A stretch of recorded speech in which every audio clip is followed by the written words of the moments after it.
হে everyone, কেমন আছো তোমরা সবাই? আশা করছি তোমরা সবাই খুব ভালো আছো। আমিও খুব ভালো আছি। সবার আগে তোমাদেরকে জানাই গুড মর্নিং। আগে বলো আমাকে কজন মনে রেখেছো? জানি অনেকেরই হয়তো আমাকে মনে নেই, আমার এই মুখটা তো প্রায় অনেকে ভুলেই গেছে। আসলে ইউটিউবে আসা হয় না প্রায় অনেক দিন হলো, প্রায় 5-6 মাস আগে একটা লেন্দি ভিডিও পোস্ট করেছিলাম, তারপর তো আর কোনোরকম কোনো ভিডিও করিনি। আর কি বলো তো, ভিডিও করে রাখলেও না আমি এডিট করার সময় পাইনি আর দিতেও পারিনি।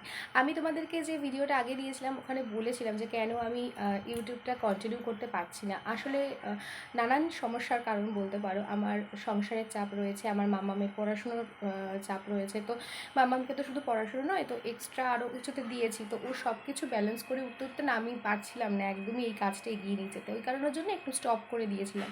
বাট আমার চ্যানেলটা একদম ডাউন হয়ে গেছে। আমি এত দূর পর্যন্ত এসে ছেড়ে দিয়েছি করা। আমার কি বলবো তোমাদেরকে, আমার এতটা কষ্ট লাগছে।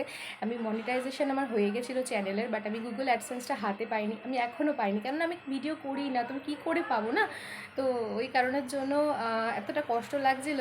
আর এখনও সত্যি কষ্ট লাগছে, আমি ভিডিওটা করছি খারাপ লাগছে যে না, চ্যানেলটা সত্যি এতটা ডাউন হয়ে গেল।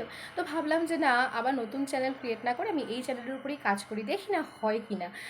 তো ওই কারণের জন্য এখন একটু চাপটা কম আছে। তো ভাবলাম যে না, আমি ভিডিওটা আবার করা স্টার্ট করি। হ্যাঁ, আমি লেন্দি ভিডিও দেবো না, কারণ লেন্দি ভিডিও করাটা সত্যি আমার পক্ষে খুবই চাপের বিষয়। আমি শর্টস ভিডিও করব, মানে শর্টস ভিডিওর মাধ্যমে আমি আমার ডেলি লাইফটা তোমাদের সামনে তুলে ধরবো। যেরকম লেন্দি ভিডিওতে দেখাতাম যে আমি কী করছি, কোথায় যাচ্ছি, সেই সমস্ত কিছু আমি শর্টস ভিডিওর মাধ্যমে পার্ট বাই পার্ট তোমাদেরকে দেবো। আশা করছি তোমাদের ভালো লাগবে। আর যেরকমটা আগে আমার সাথে ছিল, অবশ্যই আমার পাশে থেকেও এবারও চেষ্টা করব তোমাদের মন মতো সব ভিডিও করে ওঠার।